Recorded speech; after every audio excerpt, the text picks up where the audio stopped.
really excited to be joined today by Tushar Aggarwal, who is the co-founder and CEO over at Persistence, which is another baller project built on Cosmos and part of the Cosmos ecosystem. One of the first ones to implement IBC, the inter-blockchain communication protocol that connects all blockchains. You guys are listed on Osmosis and slowly gaining a lot of traction.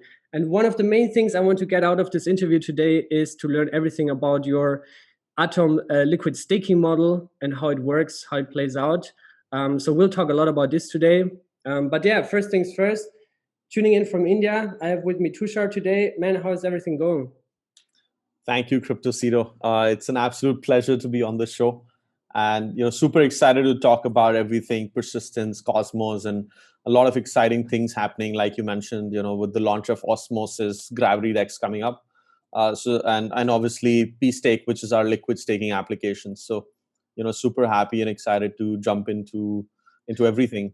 Yeah, and I'll try to get as much out of you as possible, also Absolutely. About Gravity DEX, because that's one of the most highly anticipated projects, and also liquid staking and how it plays out together. So I'm also excited to learn.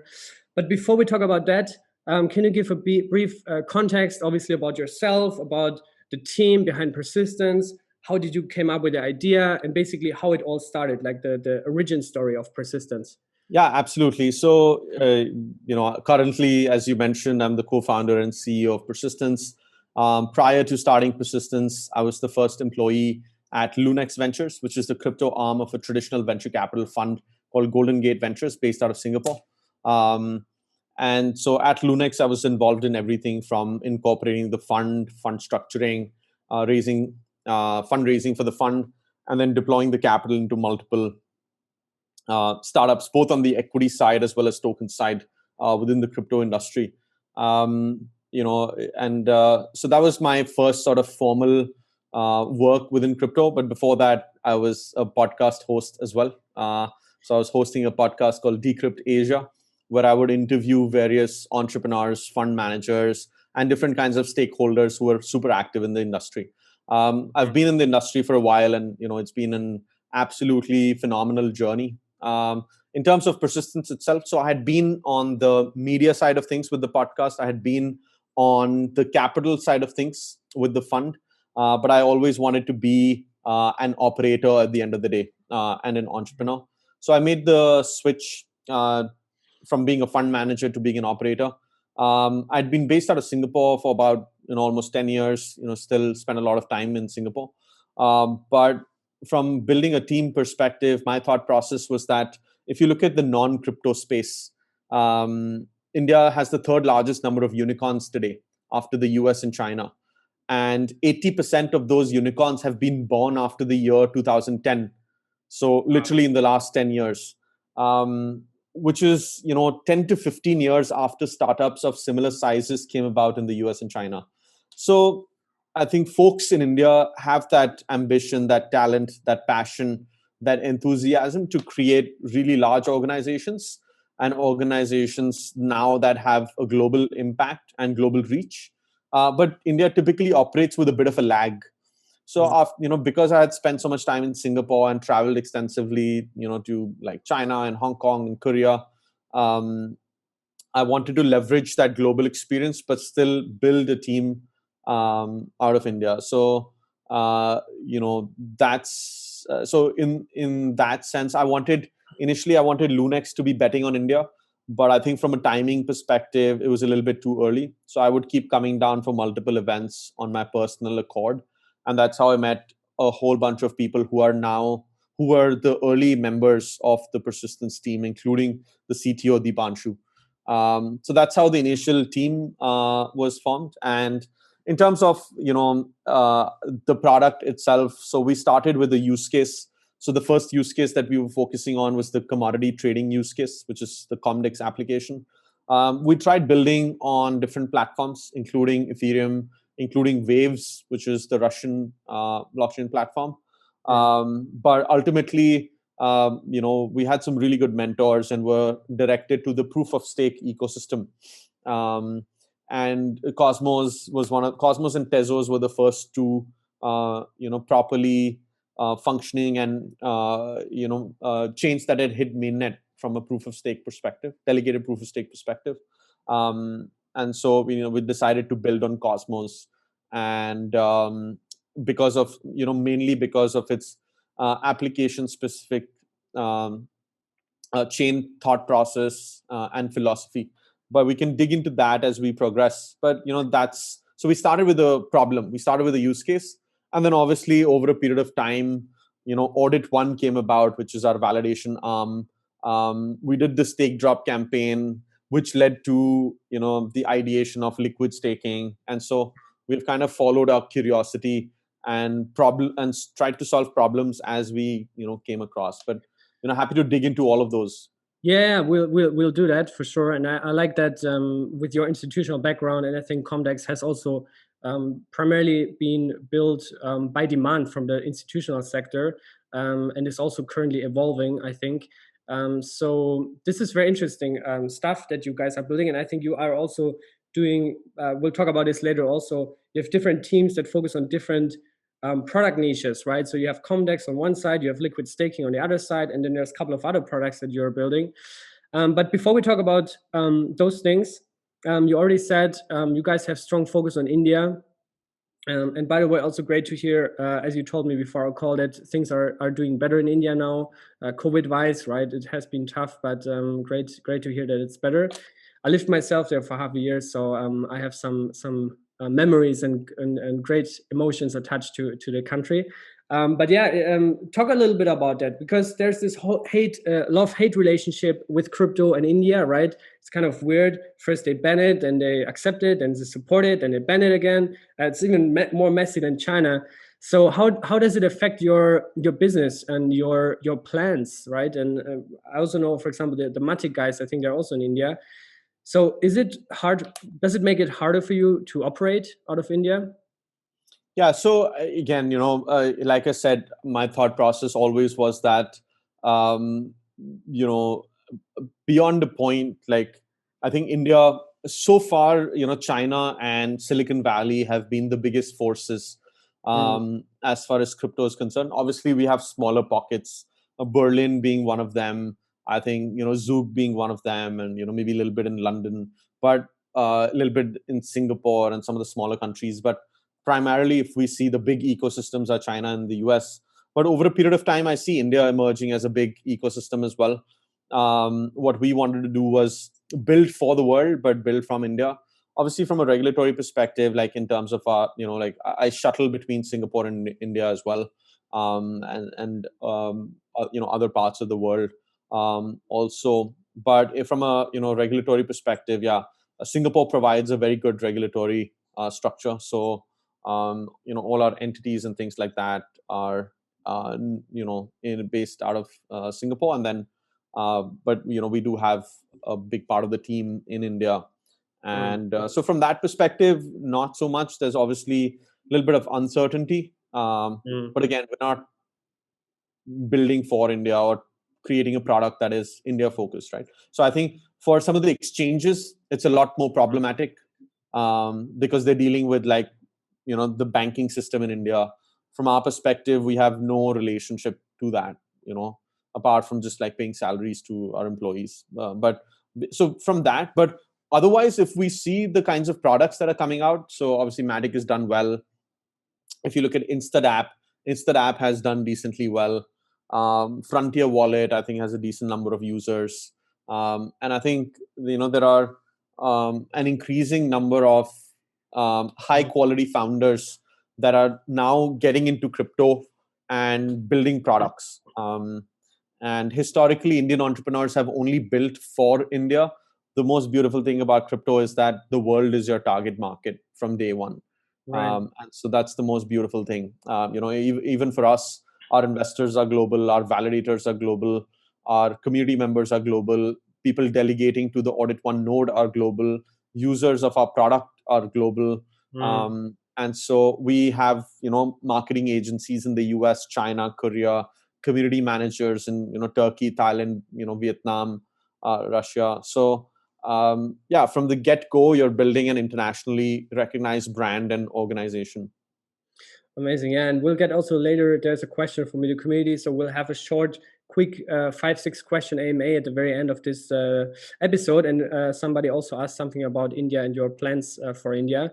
But so you already talked about earlier a little bit a problem that you recognized and that you wanted to resolve, which was then the starting point for building persistence. Can you give us a brief kind of elevator pitch, or just boil it down to that one thing that was the pivotal point where you said, man, I got to build something. I got to raise funds, allocate a team, and we have to build this product. What was that pivotal point? What was the problem that you thought you had to resolve initially?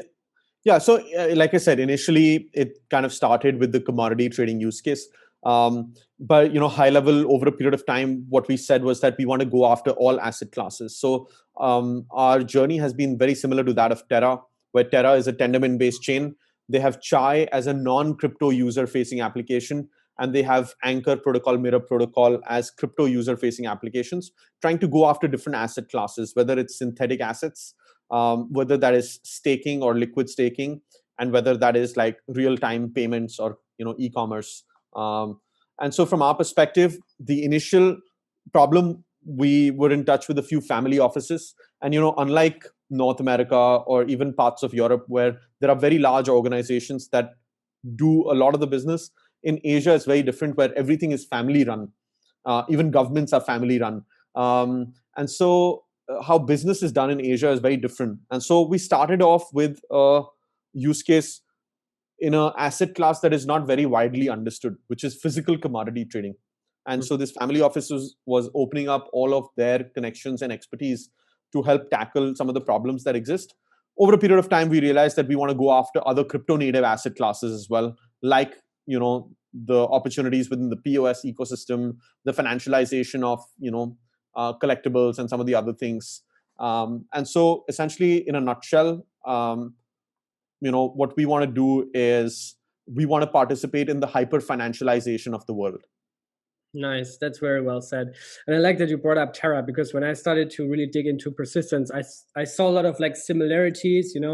Persistence is kind of like the Indian equivalent to Terra. You have a similar tech stack that you are built on, and also try to build an entire ecosystem and not just one specialized application. But I think COMDEX is also a very interesting product that we can maybe cover in the next upcoming interview or whatever in the next Absolutely. couple. But it would be too much probably to tackle that one as well. Yeah.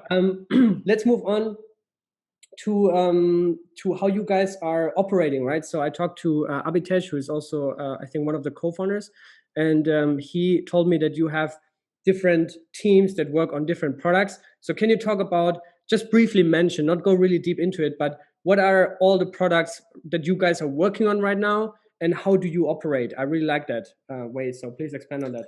Yeah. So, there is the team aspect and there is a product aspect. So from a team perspective, how we're structured is that on the business end, we have horizontal teams.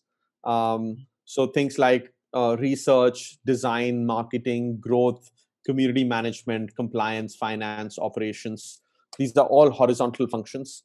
And then for each of the products, we have product verticals led by one product manager or CTO. And so in terms of the products themselves, the first product is Persistence itself, which is the sort of the infrastructure layer, which is the Tendermint based chain, the Persistence SDK, the wallet, the block explorer, those kinds of things. The second product is actually not an in-house product. So COMDEX is actually a third-party application that uses the Persistence architecture, but we work very closely with the COMDEX team to help them out. The third is Audit 1, which is where we run validator nodes, which is basically folks who help manage servers. And the fourth is liquid staking, which requires capabilities because we're going to market with asset issuance of the staked representative coin, which we'll dig into also on Ethereum.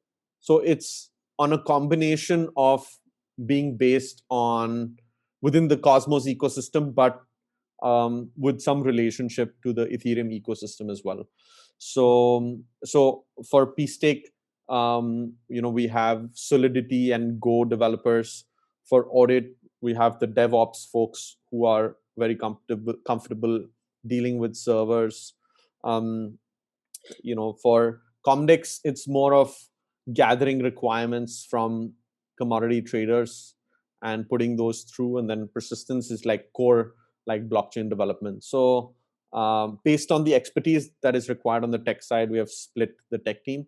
But on the business side, we get economies of scale, because once you figure out growth, you can apply it to any product. Yeah, that's one very, very important thing. And I think a lot of crypto projects, for one, they don't have a strong product market fit, so they don't have actual real world user demand. And two, they have very poor organizational structure, right? So they do everything and nothing at the same time.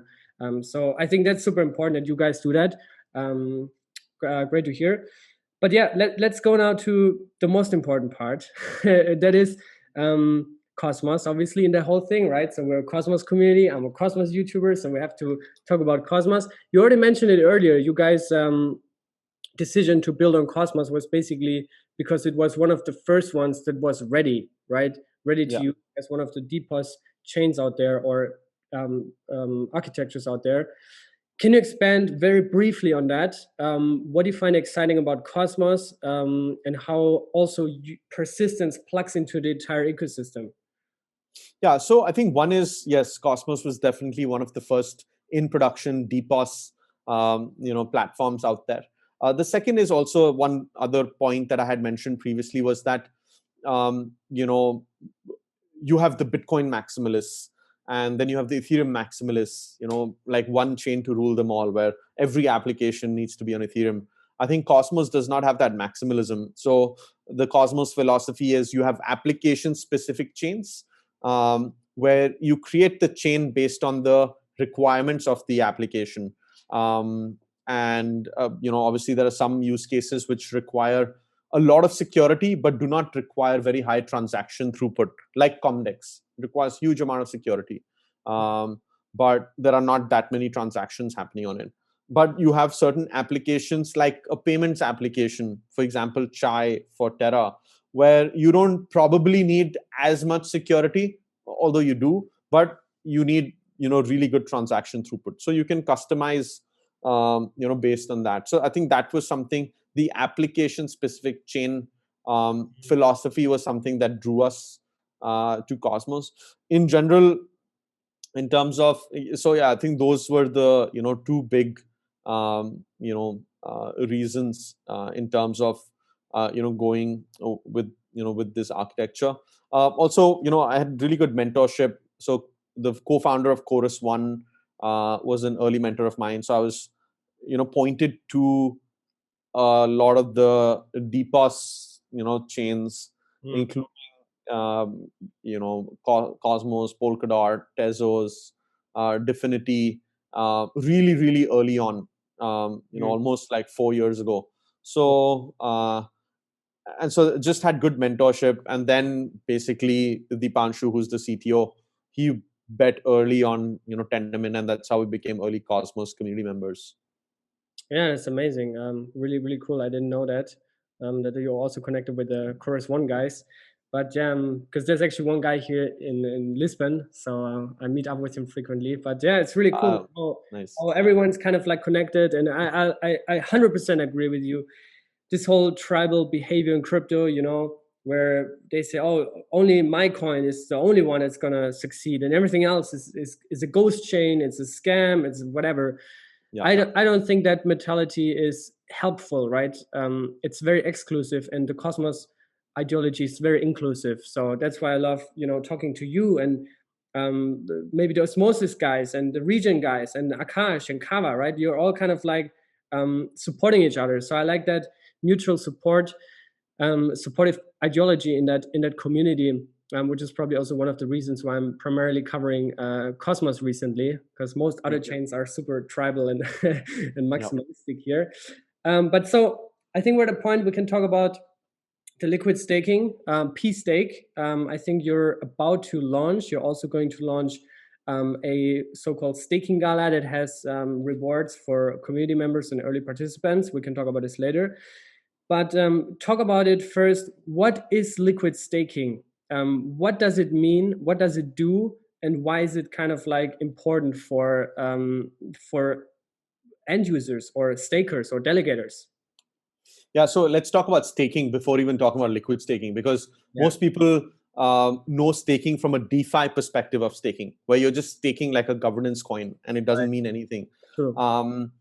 But the thing with, and I think what will happen is once ETH2 launches, that's when people truly start understanding about proof of stake blockchains and what staking means from the perspective of taking part in consensus, or like people never ask like where are these staking rewards coming from, but these staking rewards are essentially the same rewards that miners get in Bitcoin and Ethereum for producing new blocks. So anytime you stake coins, anytime you stake XPRT, you're actually taking part in consensus, which is why when you are staking with any particular validator, there's always risk as well, because if that validator gets slashed, your financial assets are at risk as well. And that's the game theory aspect of designing any blockchain protocol, that when you have incentives, you have disincentives as well, which is usually not the case when it comes to DeFi staking, where there are only rewards. And it is more of an incentivization activity only. So that is staking. The problem with staking is, and how we came about with why we decided to do liquid staking also is, we ran a stake drop campaign last year in Q4 as a way to distribute XPRT, where stakers of certain chains like Cosmos Hub, Terra, Kava, Matic would receive a very targeted airdrop of the Persistence coin. Within 3 months, we had more than $1 billion worth of staked assets that were participating in this stake drop campaign. And so there was a huge amount of demand from the end users to generate additional yields from already staked assets. So that's how the idea came about. What liquid staking essentially is that today, if you have atoms and you stake them, you're earning about 9 to 10% APY. And you're like, okay, I'm happy because I'm long Cosmos and I'm earning staking rewards. But what if you could stake your atoms, and what we do is we issue a representative ERC20 coin to begin with, that is going to give you ownership of this underlying staked coin.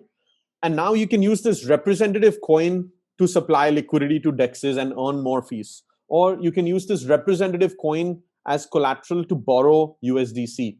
So essentially with the same asset, what we're facilitating with liquid staking is the ability to generate additional yields. Yeah, really, really, really amazing. I love that concept.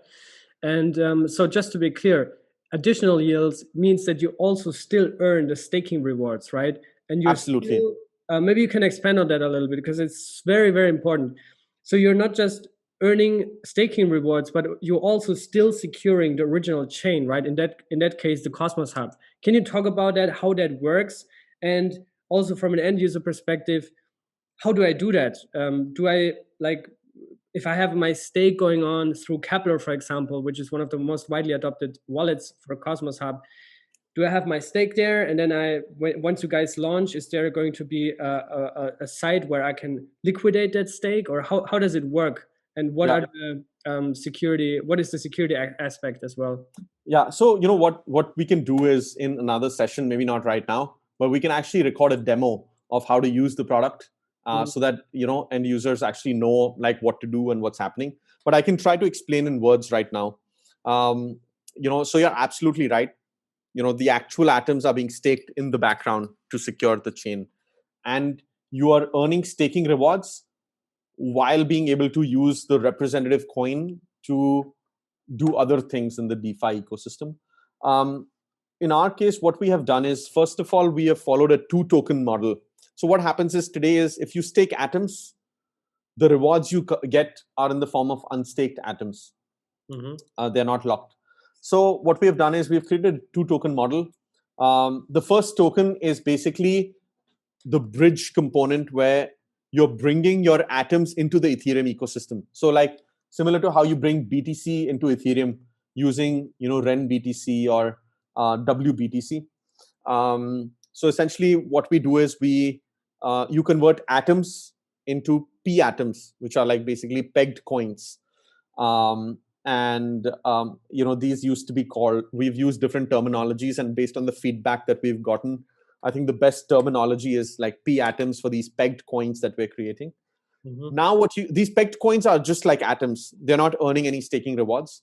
What you can choose to do is you can choose to convert these P atoms into STK atoms or staked atoms.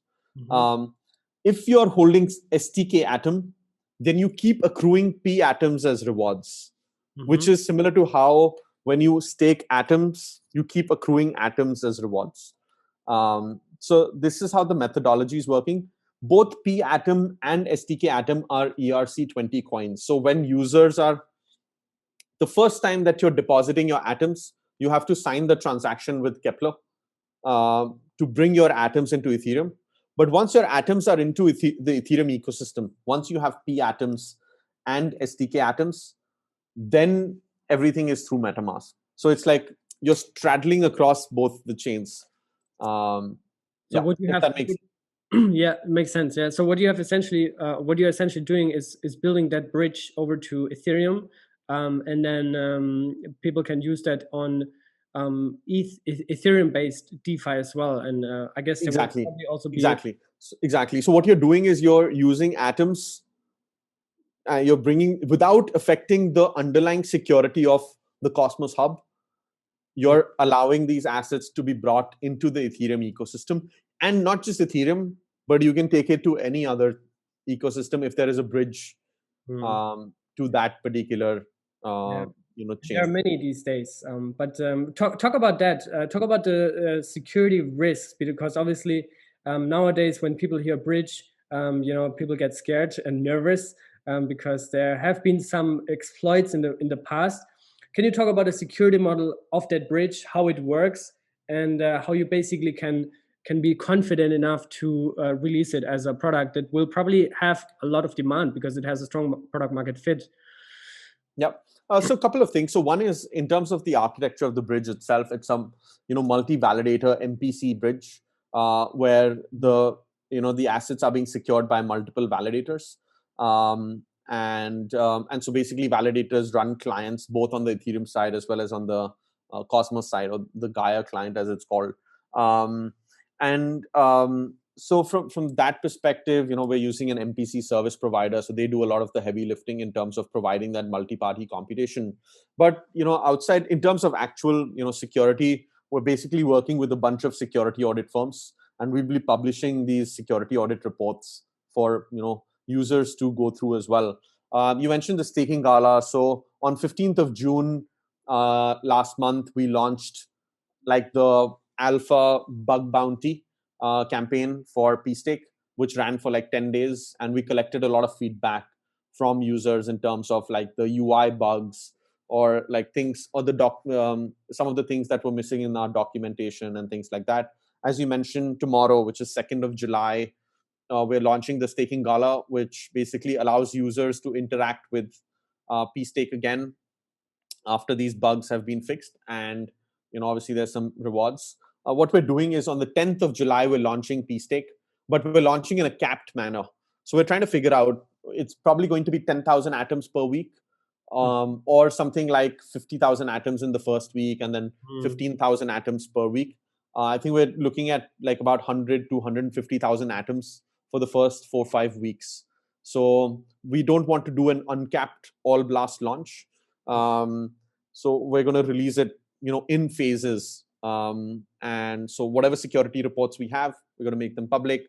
And then there are certain security audit reports that we're waiting on to come. And so, waiting on as and when those come in, that's when we go and do an uncapped launch, maybe like, early August, or like say middle of August. But 10th July is when the capped launch happens. Obviously, there's going to be, for the early users, there's going to be huge incentives, which we're kind of trying to figure out also, like how to do it, how much to give. But, for sure, we want to incentivize the earliest users. There's going to be certain individual caps as well. So I think per wallet, there might be a 500 atom cap, because we want to, target as many folks as possible in the beginning. And then and obviously that helps us spread our risk as well.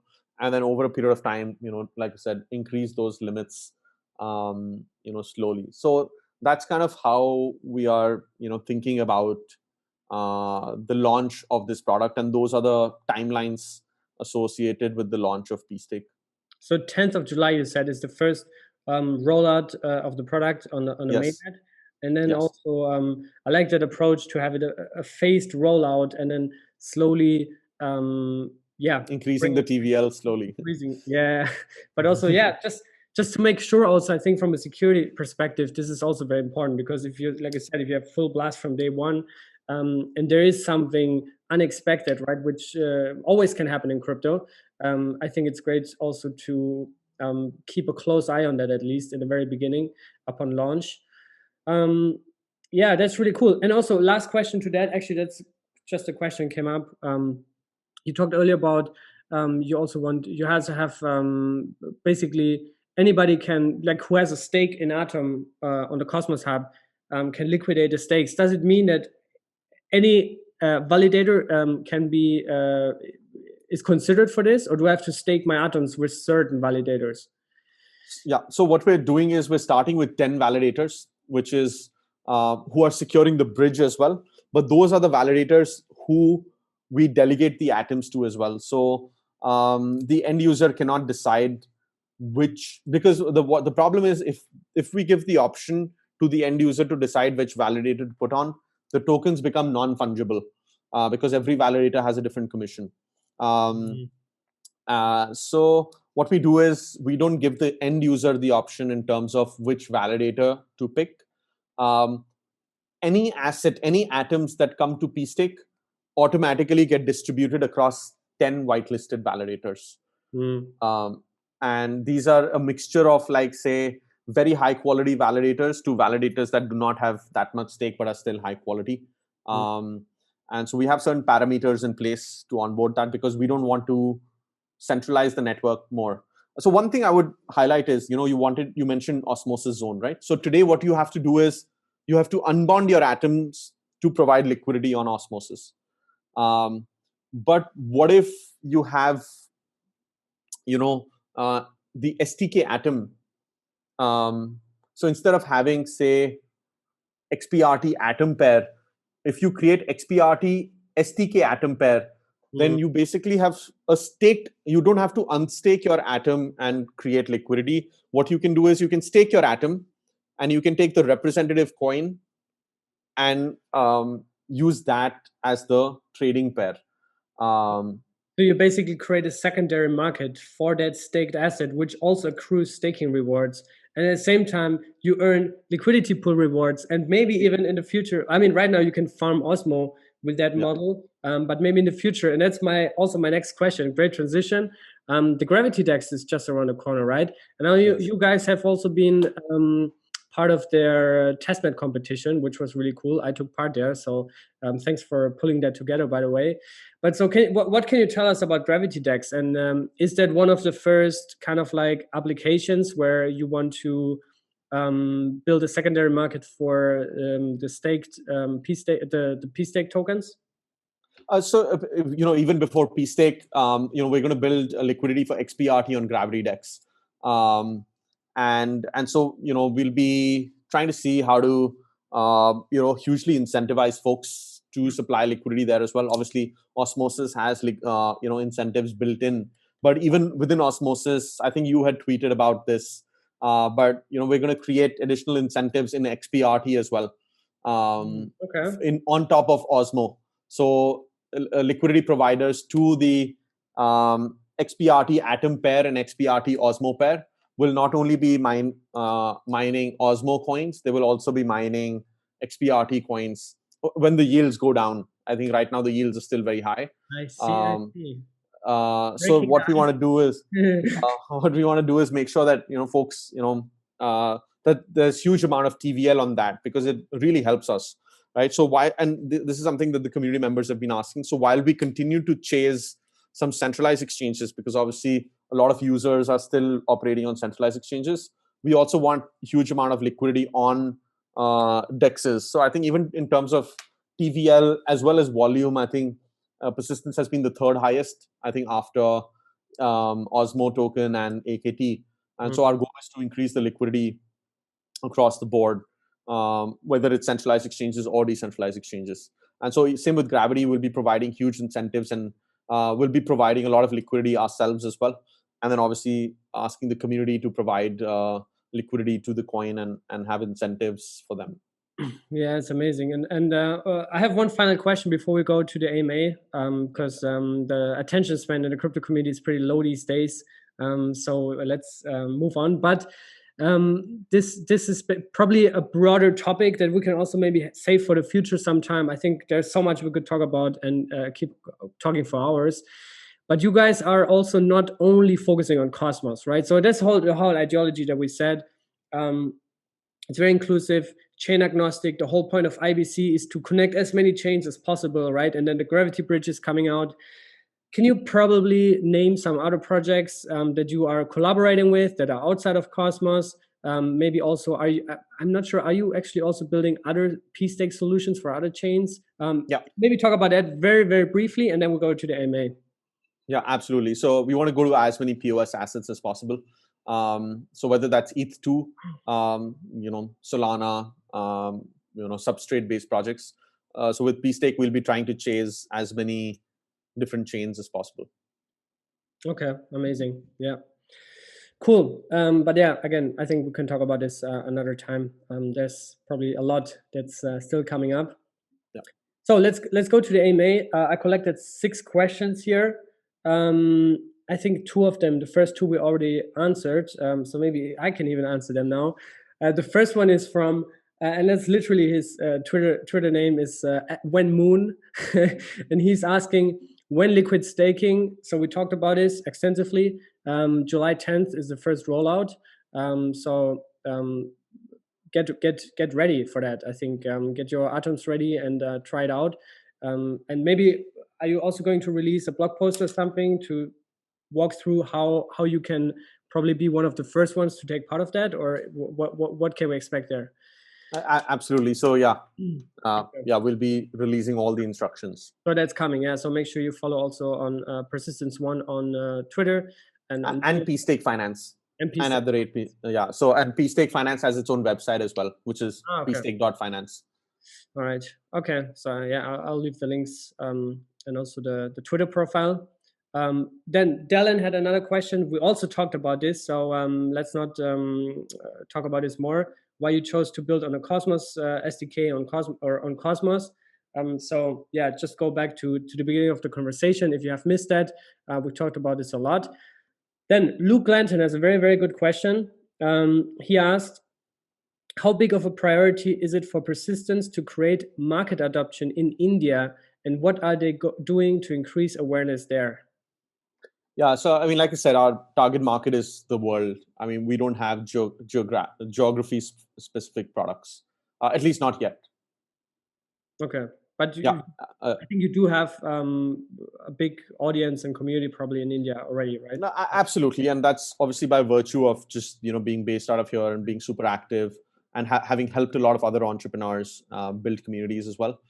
So definitely have a good presence, and I think out of all the projects from India, I think Persistence is in the top 3, if I'm not wrong, right now. So I think that obviously helps. But we try to engage folks, but obviously because of regulatory things, we move carefully. All right. Next question from Menno Peterson. How does Persistence plan to cross the bridge to the mainstream markets? How to get real business into crypto? Yeah. So again, I think this is where COMDEX is working, but again, the real world moves much slower than crypto. And so, that's why we choose to work on some of the crypto native things in parallel, while also, chasing a longer term vision of, helping, like real businesses. Yeah. And that's probably also another topic that we could cover in the future. Then next question from Huddle Fast, Gravity DEX enabled probably. Absolutely. So because we're IBC enabled, Gravity DEX happens by default, and we're in touch with the Tendermint team and ICF Interchain Foundation as well, with respect to the initial bootstrap of liquidity on the XPRT atom pair. Okay, so there will probably also be interesting rewards and incentives for people to 100%, man, 100%. Okay, because that's also one question I want to follow up on that. So one thing I want to highlight is that the incentives from Gravity side is still not clear, even to us. We don't know how incentives are going to be implemented. So we don't know that. But what we will be doing is we will be seeding, because ICF has a lot of atoms and Persistence has XPRT. So we have a deal where ICF is going to provide atoms and Persistence is going to provide XPRT to create a huge amount of liquidity. So you can have, like, say, 10 million TVL on day one. Day one straight away, because you provide 5 million XPRT, 5 million worth of atoms on day one itself. Yeah. But that makes sense, and I love that the Cosmos DeFi and DEX ecosystem is also growing now and finally there. Last question that is actually from me before we wrap it up. What are your thoughts on IBC? Just briefly in a nutshell, was it easy to integrate and implement into your code base? How was that process? Yeah, so we have leveraged on Cosmos SDK version 42.3, which means that we were IBC enabled by default. So we didn't have to do any integrations. So some of the projects that had launched their mainnet much earlier, they had to do an upgrade or they had to integrate IBC. For us, we didn't have to do anything special. So all the chains going in the future, if they use the latest Cosmos SDK versions, they would have IBC enabled by default. IBC enables use cases that we fundamentally haven't even thought of yet. So, and Osmosis is like the first, project from that perspective. And as well, taking IBC mainstream. Man, that was really cool. Lots of value in this conversation, I think. I hope everybody learned a lot. I learned a lot. So thanks for your time. If there's any final words you want to share, and also maybe the most exciting things that are coming up, and also how people can find you and get connected and get started if they think now, man, I want to learn more about persistence, I want to become part of the community, what would be the best starting point? I think Telegram, we're fairly active, Medium blog posts for long form text, Twitter, all of the various platforms where crypto takes place. And I'm fairly active on Twitter as well as Telegram. I think those are the best channels, and obviously our websites. All right, man. Yeah, thanks for your time again. Wish you all the best, and can't wait for July 10th. And we'll have you on in the future many times here, I guess. So awesome. Ready to talk next time. Thank you, Cryptocito.